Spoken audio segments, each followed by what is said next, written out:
என்னை இந்த சட்டமன்றத்தில் பேச வாய்ப்பளித்து என்னை இந்த நிலைக்கு உயர்த்திய பாட்டாளி மக்கள் கட்சியின் நிறுவனர் மருத்துவர் ஐயாவிற்கும், பாட்டாளி மக்கள் கட்சியின் தலைவர் மருத்துவர் அன்புமணி ராமதாஸ் அவர்களுக்கும் இந்த நேரத்தில் சிரம் தாழ்ந்த நன்றிகளை தெரிவித்துக் கொள்கின்றேன். என்றுமே அயராது பாடுபட்டு களப்பணி ஆற்றிக் கொண்டிருக்கும் பாட்டாளி மக்கள் கட்சியின் அடிப்படை தொண்டர்களுக்கும் அனைத்து நிலை நிர்வாகிகளுக்கும் என் நெஞ்சார்ந்த நன்றிகள். என்னுடைய தேர்தல் வெற்றிக்கு உறுதுணையாக நின்ற அனைத்து கூட்டணி கட்சி தலைவர்களுக்கும் எனது மனமார்ந்த நன்றிகளை இந்த நேரத்தில் உரித்தாக்குகிறேன். என் மேல் அன்பும் பாசமும் நம்பிக்கையும் வைத்து எனக்கு வாக்களித்த எனது தர்மபுரி சட்டமன்ற தொகுதி வாக்காளர் பெருமக்களுக்கும் அனைத்து சகோதர சகோதரிகளுக்கும் என் மனமார்ந்த நன்றிகள். மாண்புமிகு பேரவைத் தலைவர் அவர்களே, ஒரு அறையை எதை கொண்டு வேண்டுமானாலும் நிரப்பலாம். ஒரு அறையில ஒரு பருத்தி மூட்டையை கொண்டு அடுக்கினாலும் அது நிரம்பிவிடும். அதே அறையில ஒரு என்ன சொல்றது, ஒரு வைக்கோல் பொறை வைத்தாலும் அது நிரம்பிவிடும். ஆனால் அந்த ஒரு அறையில ஒரு மெழுகுவத்தி ஏத்தி வச்சா, ஒரு விளக்கு ஏத்தி வச்சா அந்த விளக்குடைய ஒளி அந்த அறையே நிரப்பிவிடும். அப்படிப்பட்ட ஒரு நிகழ்ச்சியை தான் நான் மாண்புமிகு ஆளுநர் அவர்கள் உரையில நான் பார்த்தேன். ஏனென்றால் அந்த உரையில் ஒரே ஒரு சமூக நீதி கணக்கெடுப்பு நடத்தப்படும் என்ற அந்த ஒரு வாக்கியம் இந்த சட்டப்பேரவை மட்டும் ஒளிபர செய்யவில்லை, தமிழ்நாடு மக்களின் அனைத்து இல்லங்களிலும் அது பிரகாசத்தையும் வெளிச்சத்தையும் ஒளியையும் கொண்டு நிரப்பியது. ஏன்னா 100 ஆண்டுகளுக்கு பிறகு சமூக நீதி கணக்கெடுப்பு நடத்தப்படும் என்ற அந்த வாக்கியம் மிகப்பெரிய ஒரு வரலாற்று சிறப்புமிக்க ஒரு வாக்கியம். அதற்காக மாண்புமிகு முதலமைச்சர் அவர்களுக்கும்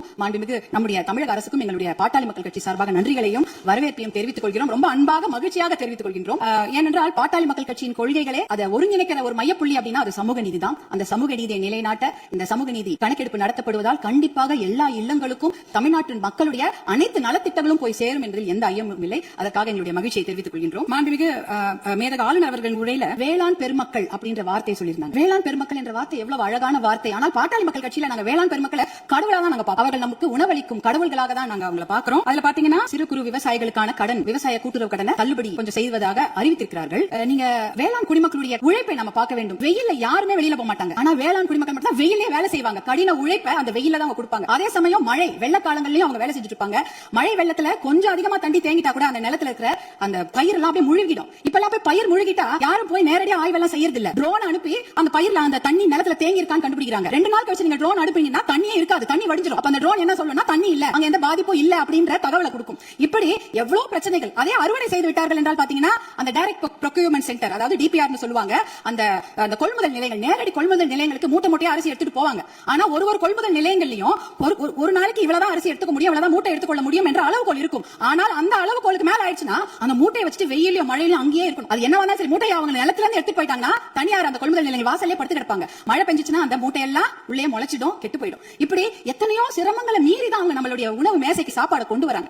அதற்காக அவங்க வாங்குற கடன் பாத்தீங்கன்னா தனியார் வங்கிகள்ல வாங்குவாங்க, தேசிய வங்கிகள்ல வாங்குவாங்க, கூட்டுறவு கடன் வாங்குவாங்க, யாருக்கிட்ட வேணாலும் கடன் வாங்கி அந்த விவசாயத்தை செய்வாங்க.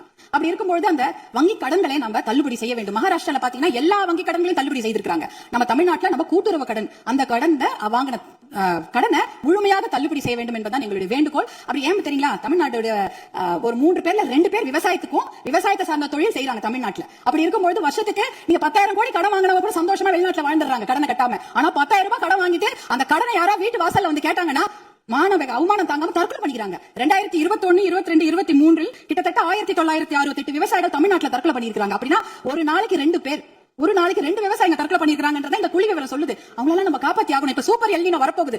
அது சூப்பர் எல்னினோனா கடுமையான வறட்சி. அதுக்கு நம்ம தயாரா இருக்கணும். இன்னும் எவ்வளவு கடன் வாங்குவாங்களோ அவங்க தெரியாது. நம்ம விவசாயிங்க எங்க இருக்காங்க தெரியுங்களா? 100 அடி ஆழத்து பள்ளத்துல இருக்காங்க. 100 அடி ஆழ பள்ளம் கடன் சுமையில. ஆனா நீங்க நம்முடைய தமிழக அரசாங்கம் இன்னைக்கு அவங்க 50 அடி ஆழ கயிறு தான் கொடுத்திருக்கீங்க. எப்படி வெளியில வருவாங்க? 50 அடி கயிறு அவன் 100 அடி ஆழ பள்ளத்துல இருக்காங்க. அந்த விவசாயிங்க எப்படி வெளியில வருவாங்க? முழுமையாக கடனை தள்ளுபடி செய்தா தானே அவங்க அந்த கடன் பிரச்சனை வெளியில வந்து அவங்க அடுத்த வேலையை பார்க்க முடியும். அதனால நீங்க உங்களுடைய அதிகாரிகள், மாண்புமிகு பேரவைத் தலைவர்கள், உங்கள் வாயிலாக முதலமைச்சரை நாங்கள் கேட்டுக்கொள்வது, உங்களுடைய அதிகாரிகள் சொல்லுவாங்க, ஐயோ நிதி சுமை, கடன் சுமை, கூடுதல் செலவினம் அப்படிலாம் சொல்லுவாங்க. ஆனா அதையெல்லாம் ஒரு புறம் ஒதுக்கி வைத்துவிட்டு அவர்களுக்கு முழு கடன் தள்ளுபடி செய்யணும். ஏற்கனவே 2,000 கோடியா 6,000 கோடியா உயர்த்திட்டீங்க. இன்னும் ஒரு 18,000 கோடியா அந்த கடன் தள்ளுபடி, கூட்டுறவு கடன்களை மட்டும் தள்ளுபடி செய்யுங்க. ஏன்னா ஏற்கனவே அவங்க 1 வருஷத்தை தான் தள்ளுபடி செய்திருக்கீங்க. அதற்கு முன்னால ஒரு 2 வருஷம் கடன் அவங்க வாங்கி வச்சிருக்காங்க. அந்த கடனையும் முழுமையாக தள்ளுபடி செய்தீர்கள் என்றால் அவங்க கண்டிப்பாக எத்தனையோ கடுமையாக உழைக்க தயாராக இருக்கிறார்கள். அவங்களுக்கு அந்த ஒரு ரெஸ்பெக்ட் நம்ம கொடுக்கணும், அவங்களுக்கு அந்த நிவாரணத்தை நாம் தர வேண்டும் என்று உங்களை எல்லாம் நாங்கள் அன்போடு கேட்டுக்கொள்கின்றேன்.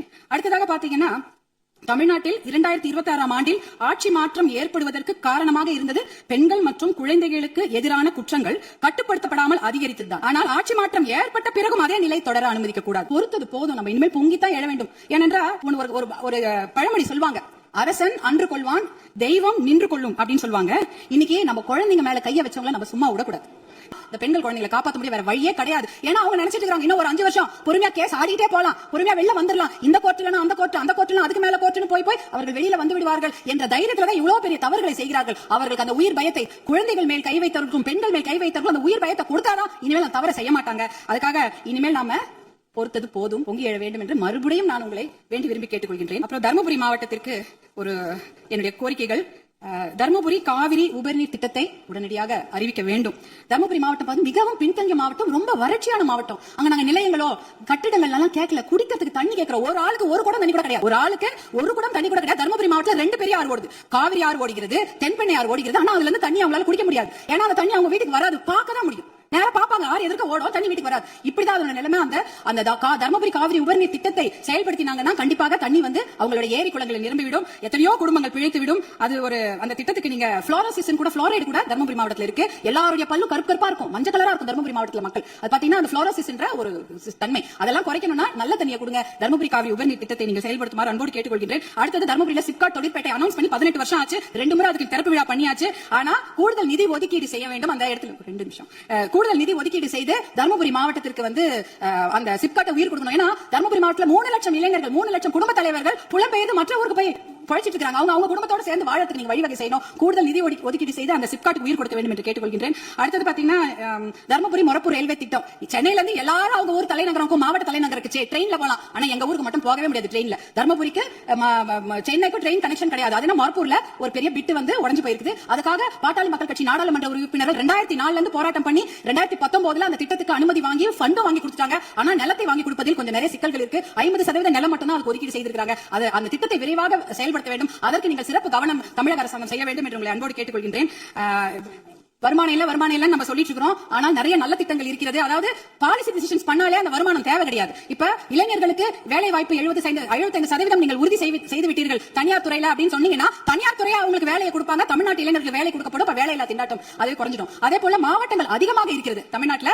அதாவது அதை நம்ம மாவட்டங்களை பிரித்தால் ஒரு கொஞ்சமாக நிதி சுமை தான். ஆனா மாவட்டம் மிகப்பெரிய வளர்ச்சியை பெற்றுவிடும். அதே போல பில்ஃபரேஜை குறைக்கிறோம் கவர்னருடைய ஆளுநர் உரையில இருந்து கனிம வள கொள்ளை தடுத்துட்டா 1.5 லட்சம் கோடி 2 லட்சம் கோடி ரூபாய் நம்மால வருவாய் தமிழ்நாட்டுக்கு கிடைக்கும். அதே போல சேவை உரிமை பெறும் சட்டம் 21 மாநிலங்கள் இருக்கிறது. அது பொதுமக்களுடைய நலனுக்காக கொண்டு வரப்பட்டது. அது பாத்தீங்கன்னா அதனால எப்படின்னா எந்த ஒரு விஷயத்துக்காக பொதுமக்கள் அப்ளை பண்றாங்களோ உடனே சேர்ந்த ஒரு பைசா செலவில்லாம சேவை உரிமை சட்டம், லோக ஆயுக்தாவை பலப்படுத்த வேண்டும். இப்படி போன்ற பில்ஃபரேஜ்களை தடுத்தாலே தமிழ்நாட்டுக்கு வருவாய் ஏற்பட்டுவிடும். பாலிசி டிசிஷன்ஸ் பண்ணும்போது எந்த ஒரு நிதி சுமையும் கிடையாது. இப்படிப்பட்ட திட்டங்களை எல்லாம் நீங்க கவர்னர் உரையில அமைத ஆளுநர் உரையில சிலவற்றை அறிவிப்பு செய்திருக்கிறீர்கள், சிலவற்றை அறிவிப்பு செய்யாமல் இருக்கிறீர்கள். அதையெல்லாம் கொண்டு வர வேண்டும் என்று உங்களை கேட்டுக்கொண்டு எனக்கு இந்த வாய்ப்பை அளித்த பேரவைத் தலைவர் அவர்களுக்கும் மாண்புமிகு முதலமைச்சர் அவர்களுக்கும் எல்லோருக்கும் என்னுடைய சட்டமன்ற உறுப்பினர்கள் மனமார்ந்த நன்றியை தெரிவித்துக் கொள்கிறேன்.